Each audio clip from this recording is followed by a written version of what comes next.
Magandang araw po, Doc Willie, Doc Lisa. Kamusta kayo ngayon?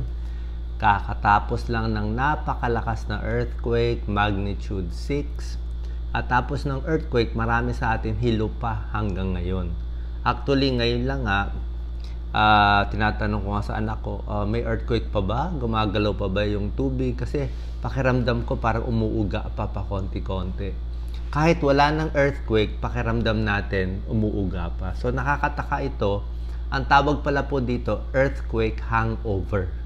Ibig sabihin, wala ng earthquake, pero dahil sa lindol, mararamdaman mo yung hilo ng hanggang ngayon, hanggang bukas.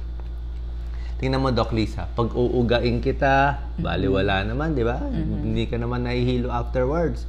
Kahit tumalon-talon ka, hindi ka nahihilo. Pero bakit ang earthquake, ilang segundo lang, mahihilo ka na hanggang kinabukasan? Ang explanation ay may tinatawag na earthquake hangover. 30% ng tao makakaramdam nito. Nakita nila to sa Japan nung nag-earthquake. Ano ang dahilan? Number one, syempre talagang umuga. 'Di ba? Nauga ka, naalog yung tenga mo. That's one factor. Pero dapat tapos na eh.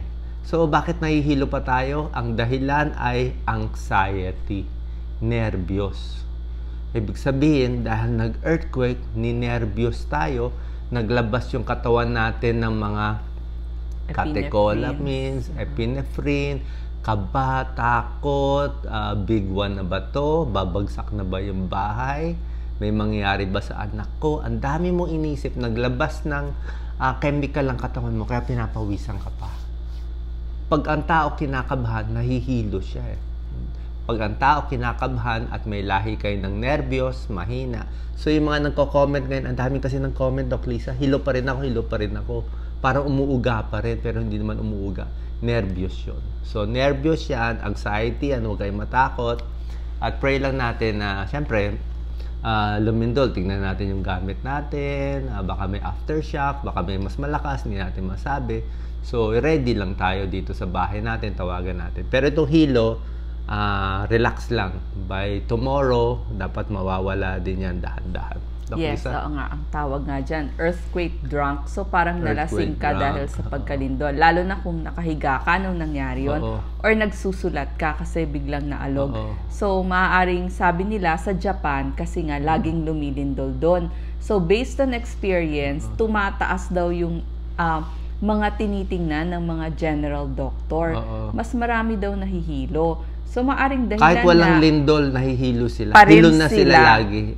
Yes. Kasi doon madalas nga yung paglindol. So, maaring nagkaroon ng imbalance or motion sickness. Hindi ba kapag tayo ay nagta-travel or nauuga, nagkaka-motion sickness tayo.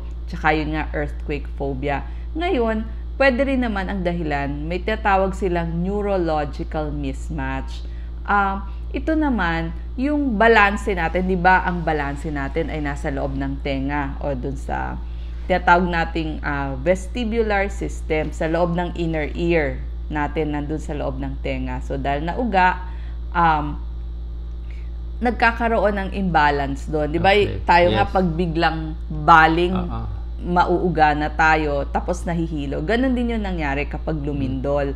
Or pwede din, meron daw parang sensory signals na hindi pantay dun sa mata natin tsaka dun sa paa natin. Kaya akala natin umuuga pa din. Okay, anong gagawin natin dahil dito? Una, syempre nahaluan ng nervyos, nahaluan ng hilo, pero mainly yung nervyos eh.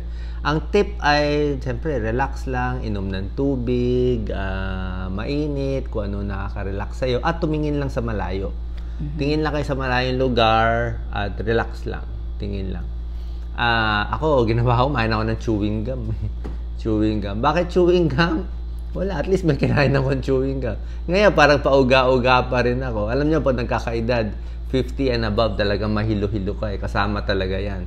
Pero iba to. So, chewing gum, inom lang ng tubig, relax lang, tingin lang sa malayo, dapat balanse yung paa, at babawasan yung kaba. Merong iba umiinom ng mga antihistamine pag sobrang hilo. Sa nervyos, siyempre relax lang. Yung iba binibigyan ng antidepressant pero hindi naman kailangan. Yung pag matagalan ako sa lugar nila ay lagi nang naglililindol. Yes. So, kailan dadalhin sa doktor yung hilo? Sobrang hilo, bumabagsak na, nilalagnat, nagsusuka na, kung malala, tsaka natin dadalhin. So, yan lang po. Huwag matakot, earthquake, hangover ang tawag dito. Final tips? Yes, ang mga gamot po, para din sa vertigo or dizziness or sa motion sickness. So, ang mga gamot po, ang generic na pangalan, Meclizine, nabibili po ito over the counter, o yung mga beta-histine. Yan din po yung mga ginagamot natin sa motion sickness or sa vertigo, lalo na kung lagi kayo nagbe-vertigo. Pero kung sobrang hilo, hintayin muna tayo 1-2 days. Tsaka pray tayo na wala nang mangyari. Okay? Maganda nga natakot tayo lahat sa earthquake, na-reboot tayo, di ba? At magpe-prepare. Yes, mag-prepare, tigil mo na yung away, tigil mo na yung paninira. Siguro sinasabi ng Diyos, oy, kalma mo na kayo, dami ng paninira. Gawin nating malinis at maayos ang ating buhay. God bless po. Thank you po. Like and share kasi ang dami na hilo para matulungan po natin sila.